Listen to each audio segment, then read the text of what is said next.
Government स्कीमों के ऊपर जो एक 7 से 8 अरब रुपए का स्कैम जो है, 7 से 8 अरब रुपए का स्कैम की बात कर रहा हूं कैमरे के सामने। अब अगली बात करता हूं, 98 करोड़ का एक और केस आपके सामने रख रहा हूं। 98 करोड़ का बैड गवर्नेंस और करप्ट अगर गवर्नमेंट आपके ऊपर मुसल्लत हो तो उसका रिजल्ट ये होता है, ये जो बेवा औरतों की तरह रोना धोना पाकिस्तान पीपल्स पार्टी ने लगाया हुआ है, वो बेहतर जानते हैं कि एक कॉन्ट्रैक्टर के पीछे पूरी पीपल्स पार्टी पिछले 1 महीने से कभी एक प्रेस कॉन्फ्रेंस कर रहा है, कभी दूसरी प्रेस कॉन्फ्रेंस हो रही है। वो सिर्फ इसीलिए हो रही है कि हम ये जानते हैं, शायद मेरे अल्फाज जब वो सुन रहे होंगे उनको भी ये पता होगा कि उनको 1.5 से 2 अरब रुपए का नुकसान जो उठाना पड़ा है, बहुत से क्वार्टर्स को इस टेंडर को हासिल करने के लिए आपने ब्राइब करने की कोशिश की। इनके टोट बटोट किस्म के वहां पर 2 वो तर्जुमान रखे हैं जो रेंट तर्जुमान है, हर हुकूमत में आपको नजर आते हैं। वो साथ ही आकर जो है वो जाती जो है ना उसके ऊपर वो हमले शुरू कर देते हैं। यानी वजीर आला इजाजत दें, हमने इसके ऊपर अपील करनी है, चीफ सेक्रेटरी को इजाजत क्यों नहीं दी गई? इससे साबित होता है कि आपका भी उसमें 1.5 से 2 अरब रुपए में आपका शेयर था। हम एंटी करप्शन के मौजूदा जितने भी जिम्मेदारान हैं, हम उनके साथ खड़े हैं, पीएमएलएन उनके साथ खड़ी है, क्योंकि हम शफाफियत की बात करते हैं। और आप हर दूसरे दिन एक कानून का सहारा लेके नीचे गुलबर सरकार जो है वो लेटर इशू कर रही है। 16 मई 2022 को चीफ मिनिस्टर सेक्रेटेरिएट से ये एक चिट्ठी निकलती है, ये वाली चिट्ठी, जिसमें महकमा फॉरेस्ट ने अपने कुछ मुलाजमीन के हवाले से एंटी करप्शन को लिखा कि ये लकड़ी की स्मगलिंग में इन्वॉल्व है, लिहाजा इनके खिलाफ कार्रवाई की जाए। ये गुलबर सरकार जी ने यहां से लेटर करके उनको रोका। ये चिट्ठी है 16 मई 2022 सीएम सेक्रेटेरिएट की। अब मैं केस बताता हूं, आप हैरान होंगे और जीबी की आवाम जो आपके जरिए हमें देख रही है वो भी हैरान होंगी। बादशाह डैम और दासू डैम में जो डंपर्स चलते हैं, जो मटेरियल लेकर जाते हैं द्यामर से, आपके द्यामर से आपकी बादशाह साइड पर या दासू साइड पे मटेरियल जो लेकर जाते हैं, उन डंपर्स के अंदर लकड़ी जो थी वो स्मगल हो रही थी, लकड़ स्मगल हो रही थी, जिसको हमारे फॉरेस्ट सेक्रेटरी साहब बड़े ईमानदार वही शाह साहब हैं, इनकी पूरी टीम ने रेड हैंडेड पकड़ा। और पकड़ने के बाद उन्होंने अपने मुलाजमीन, जिनका नाम इसमें हम ये चिट्ठियां आपको देने लगे हैं, उनके खिलाफ कार्रवाई के लिए एंटी करप्शन को लिखा कि ये तकरीबन 250 से 300 डंपर्स जो डेली की रूटीन में चल रहे हैं उसमें लकड़ी स्मगलिंग हो रही है डाउन कंट्री। ये बहुत बड़ा स्कैम था, लेकिन इसको इसलिए रोका गया कि दामर डैम और बादशाह डैम इस टाइम बहुत बड़े मेगा प्रोजेक्ट्स हैं। इसमें गुलबर साहब ने ये चिट्ठी करके एंटी करप्शन को काम करने से रोका। क्या गिलगित बल्तिस्तान की आवाम और हम ये पूछने में हक बजानिब नहीं है कि आप जनाब के ऊपर तो आपके साथ आपकी काबीना में बैठे हुए 2 वुज़रा के खिलाफ नैब का जंगलात के हवाले से रेफरेंस चला, आप जमानतों पर थे, आप जमानतों पर थे, आपके खिलाफ नैब का रेफरेंस नैब कोर्ट गिलगित में चला। और उसके बाद जब इमरान खान साहब ने, जो कि वफाकी सतह पे, ये जीबी लेवल पे हैं, वो वफाकी सतह पर जो उन्होंने हाथ साफ किए थे, उन्होंने नैब कवानीन में तरमीम की, तो ये हजरात गुलबर साहब और उसके अलावा और हाजियान जो उधर मौजूद हैं उनकी काबीना में, वो फौरन पहुंच गए नैब कोर्ट में और कहा जी कानून में तरमीम होगी, हमें बरी किया जाए। नैब कोर्ट ने उनकी दरख्वास्त मंजूर की, लेकिन नैब चला गया चीफ कोर्ट गिलगित बल्तिस्तान, वहां पर फैसला ये आया, मैं फैसला बता रहा हूं आपको, कि टोट बटोट ने आकर आगे हमें चैलेंज करना है तो आकर हमारे सामने बात कर ले। High court Gilgit Baltistan chief court ने यह कहा नैब का इख्तियार खत्म हुआ है, लेकिन इसके ऊपर क्योंकि इंक्वायरी मुकम्मल होकर एफआईआर हुई है, लिहाजा एंटी करप्शन और एफआईए इसके आगे वो कार्रवाई करे। लेकिन आप जनाब ने अपनी कुर्सी और अपने इक़्तिदार का नाजायज फायदा उठाते आज तक एफआईए को और एंटी करप्शन को उन जंगलात के उस पॉलिसी के अंदर जहां आपने गवर्नमेंट एक्सचेकर को करोड़ों रुपए का नुकसान दिया, आपने उस पर कार्रवाई होने नहीं दी।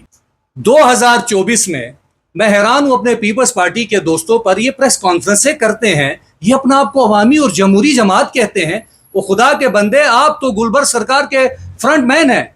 मैं साबित कर सकता हूं, आपके साबिका वुज़रा ने इन स्कीमों के अंदर लोकल गवर्नमेंट की स्कीमें ली हुई हैं, तो आप लाजमी बात है गुलबर सरकार के हमायत में तो आप बोलेंगे। यानी आज हम कह रहे हैं तो कल आपने बोलना है, लेकिन आप अवामी मफाद में नहीं बोलेंगे, अपने ज़ाती मफाद में बोलेंगे, क्योंकि आपने स्कीमें ली हुई हैं और वो भी स्कीमें इज्तमाई नहीं, इनफरादी नामों से ली हैं। ये आज हम पब्लिक को बताने जा रहे हैं। अब फॉरेस्ट के बाद हम ये भी सवाल पूछना चाहेंगे, हाजी शाबेग साहब की सरकारी गाड़ी में ड्राइवर और उसके साथ पकड़े गए। आप में से किसी साफी को या गिलगित बल्तिस्तान के किसी बासी को यह पता है कि उस इंक्वायरी का क्या हुआ? कमेटी एक बनी थी, उसकी सिफारिशात क्या थी? हम ये पूछने पर हक बजानिब हैं कि क्या बना सरकारी गाड़ी जिस पे पाकिस्तान मेरे मुल्क का झंडा लगा हुआ है, उसमें आप रात को जड़ी बूटियां ले जाकर जो है करोड़ों रुपए की स्मगलिंग कर रहे थे? क्या वो शाबेग साहब और आपके गुलबर साहब ने नहीं रोका? किधर गई वो इंक्वायरी? उसको पब्लिक क्यों नहीं किया जाता? अब आ जाए कारगा बिजली के क्राइसिस पे, जरा 3-4 चीजें आपके सामने रखते हैं। 6 मेगावाट कारगा, उसके बाद आपका 3 मेगावाट और भी है, और बटोर नोमल वाला है। एंटी करप्शन ने सिर्फ वहां जाकर मौके पर यह पूछा कि ये 6 मेगावाट इस टाइम पीक पर है, यानी कारगा नाले और हमारे नालाजात में पानी की वो मिकदार पूरी है जो कि फुल जनरेशन देती है इस टाइम पर। लोड शेडिंग की वजह मैं गिलगित के शहरियों को बता रहा हूं। तो 6 मेगावाट में काम हो रहा है, 2.5 जनरेशन है। 3 मेगावाट में 703 किलोवाट पैदा कर रहा है। 1 मेगावाट जो बनता है वो 30 से 32 करोड़ की लागत का है। और अब मैं बताता हूं इसमें करप्शन कैसे है, क्यों एंटी करप्शन को काम करने से रोका जा रहा है।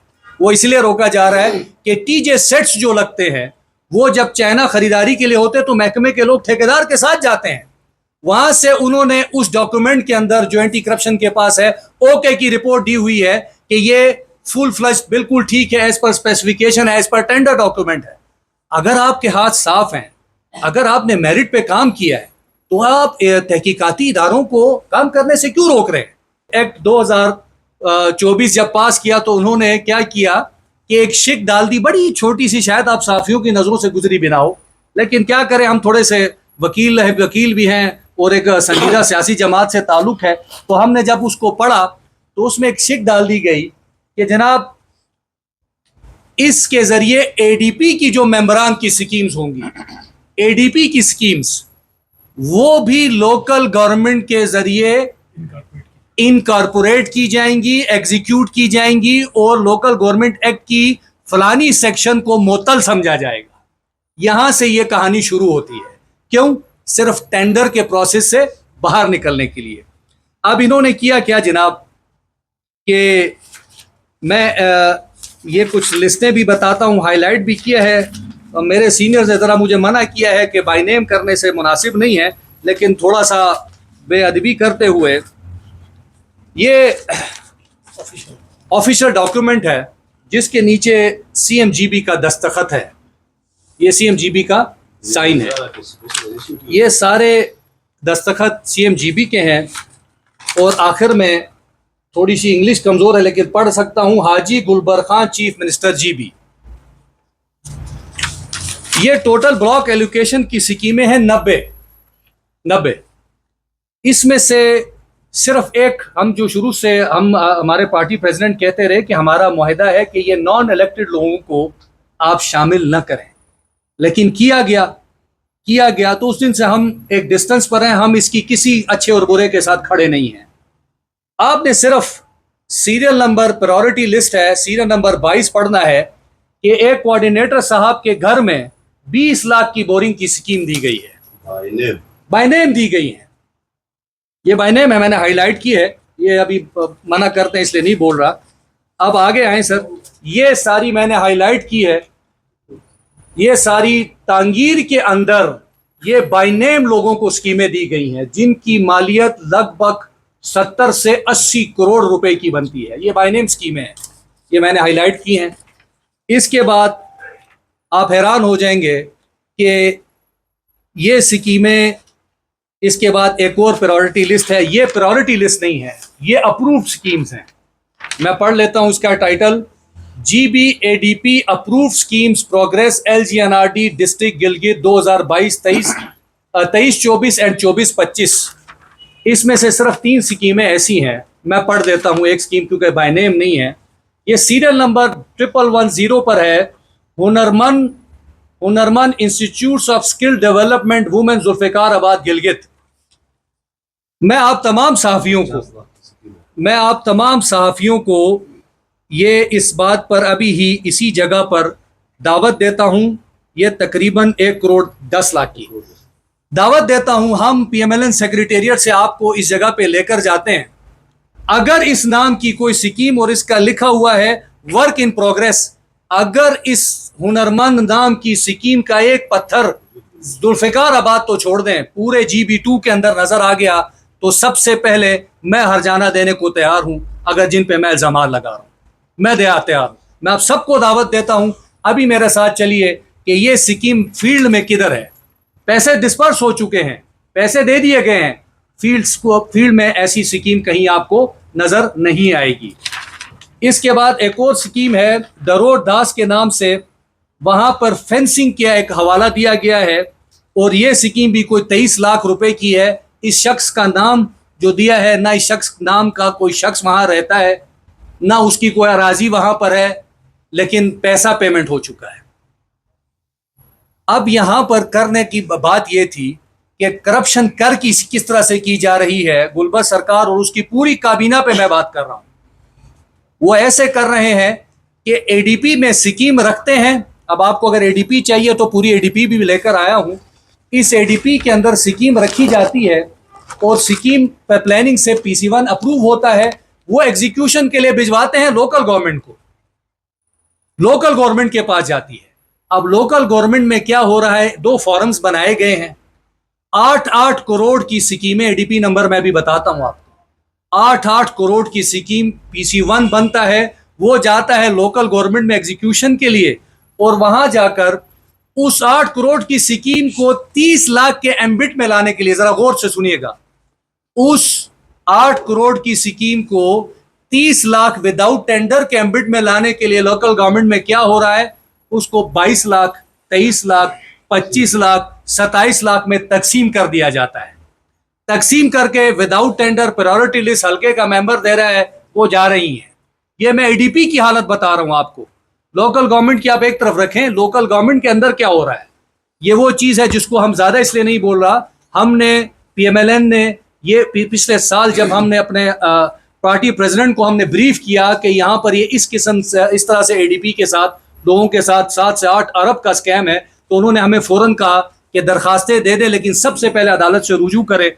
और अदालत ने इस पर उसी वक्त स्टे ऑर्डर्स इशू किए और उन्होंने अपने हुक्मनामे में, जो कि मोरखा 24/12/2024 को पीएमएलएन ने राब्ता किया था, हम गए थे चीफ कोर्ट गिलगित बल्तिस्तान। वहां पर उन्होंने कैटेगोरिकली ये कहा कि 30 आप लोग एडीपी की स्कीमों को आप एग्जीक्यूट कैसे कर रहे हैं, और एक PC1 अगर 8 करोड़ का तो उसको आप तकसीम किस कानून के तहत कर रहे हैं। लिहाजा उन्होंने सबको रोका कि आप इस तरह की हरकतें ना करें जब तक कि अदालत में इस चीज का फैसला नहीं होता। यह वाहिद ऐसी बेहतरीन स्कीम है जिसका ना कोई बजट है, ना ही ये किसी एडीपी में है। अगर है तो वो टोट बटोट आकर हमें चैलेंज करता हूं, एडीपी नंबर बता दे, इसका एडीपी नंबर आके बता दें वो स्कॉलर्स, या वो फेडरल PSDP में किस जगह पर है, वो लाके डॉक्यूमेंट अवाम के सामने रखे।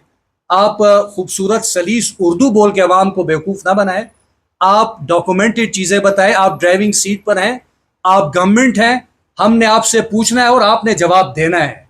हम ऐसे आपको जाने नहीं देंगे। अब ये आप यकीन करें कि ये आया अपना ये जो MRI मशीन्स का, MRI मशीन्स 2 थी, 2 MRI मशीन्स थी जो कि इन्होंने परचेस करनी थी।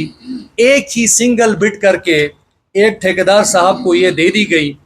और अब मैं आपको बताऊं, मैट इक्विप्ड MED इक्विप्ड नामी कंपनी ने 2022-23 में इन्हीं स्पेसिफिकेशंस की MRI machines government of Punjab को 27 से 28 करोड़ रुपए में दी हैं। सिंध गवर्नमेंट को 30 से 31 करोड़ में थ्रू टेंडर दी है।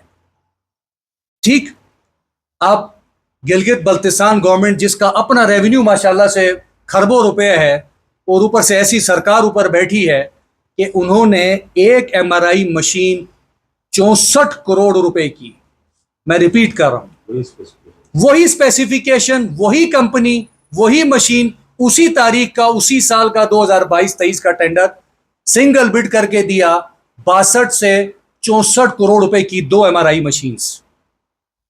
मशीन्स।